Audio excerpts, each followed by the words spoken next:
네, 안녕하십니까. 신지식인 정인태입니다. 저는 국립한국복지대학교 특임교수를 역임했습니다.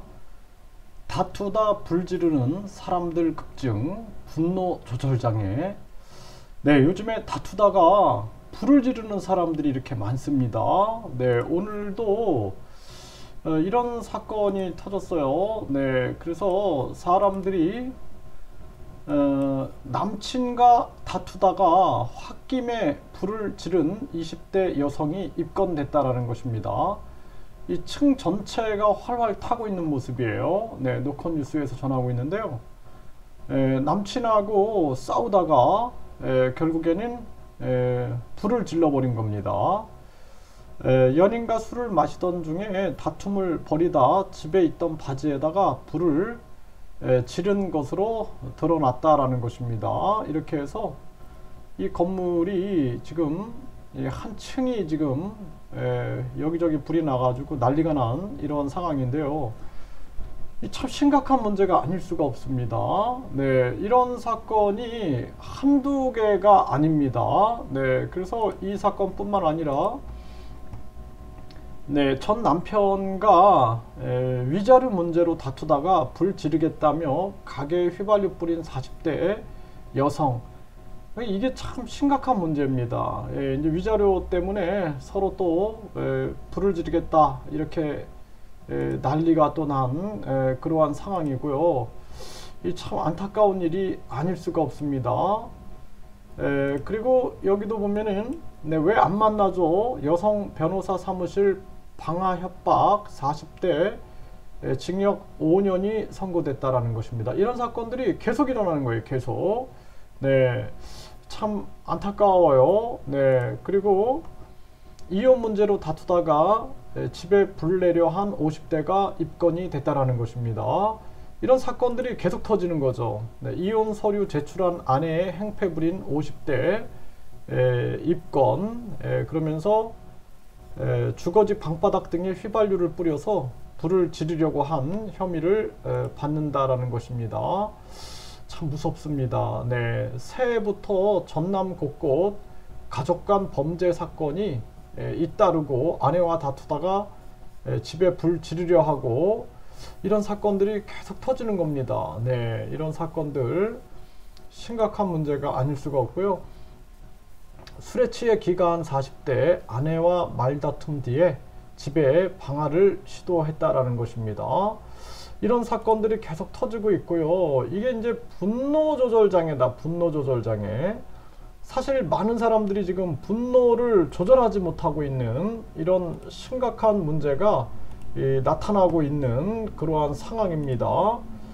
네, 그래서 사람이 어떤 인식에 따라서 이 감정이 일어납니다. 그래서 예를 들어서 지나가는 사람이 웃고 있는데 그것을 날씨가 좋으니까 저 사람이 행복해서 웃나 보다 이렇게 생각하면 나도 행복해지는데 나를 무시하나 보다 나를 우습게 보나 보다 이렇게 생각하는 순간 화가 나버리거든요. 그러니까 인간이 생각 인지라 그러는데 이 생각에 따라서 감정이 일어나요.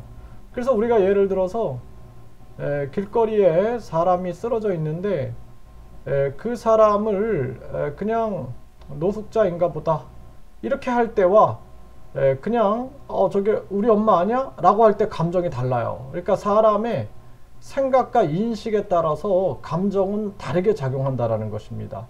그래서 우리가 상대방하고 다툴 때도 사람은 생각이 달라. 또 저 사람은 왜 저렇게 저 사람 입장은 왜 저렇게 생각을 하고 행동을 했을까? 이렇게 생각을 하게 되면은 다 모든 게 내 탓이 있을 거야. 이런 생각을 하게 되는데 그게 아니라 생각을 부정적으로 하고 자기 중심적으로만 하다 보면은 이 분노가 급하게 일어날 수가 있는 거예요. 그래서 우리가 심지어는 길거리 가다가 사람이 쳐다봤는데 그냥 쳐다보나 보다 뭐 이렇게 그냥 인식하면 되는데 저 사람 나를 지금 우습게 보는 것 같아. 그러면은 왜 째려봐 하면서 싸움을 걸게 되는 거죠.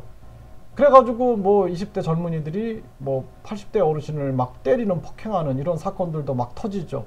그래서 인식에 따라 달라진다라는 거예요. 그리고 평소에 긍정적인 생각, 그리고 역지사지, 다른 사람의 입장이 되어서 생각하는 거, 그리고 내가 이런 행동을 하게 되면은 그 이후에 어떠한 일이 벌어지는지를 여러 가지를 생각을 하는 그러한 모습들, 이런 것들이 중요하고, 평상시에 우리 정신과 뇌와 신체는 하나로 연결되어서 상호작용을 하고 있기 때문에 평상시에 걷기, 네, 명상 이런 것들을 자주 하는 게 좋습니다. 네, 그래서 특히나 우리 감정을 급격하게 변화시키는 술이나 담배나 마약이나 또는 카페인 음료라든지 이러한 부분들, 이런 것들을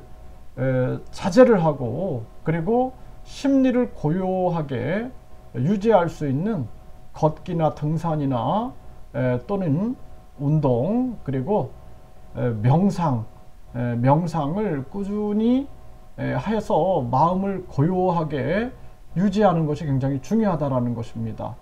무엇보다 중요한 게 마음 공부를 해야 돼요. 네, 마음 공부. 마음속에 악한 마음을 물리치고 선한 마음을 북돋우면서 나의 말과 행동을 바르게 행실하려고 노력하고 항상 감정을 조절할 수 있어야 된다. 이게 굉장히 어려운 일인데 이 감정을 조절하는 훈련을 평생에 걸쳐서 해야 한다. 굉장히 어려운 일입니다. 이거 저도 잘 못하는데 평생에 걸쳐서 나의 예를 들어서 성향이 그렇다 할지라도 평생에 걸쳐서 수련하고 노력해서 그러한 부분들을 바꿔나가는 훈련을 해야 한다. 이렇게 말씀을 드립니다.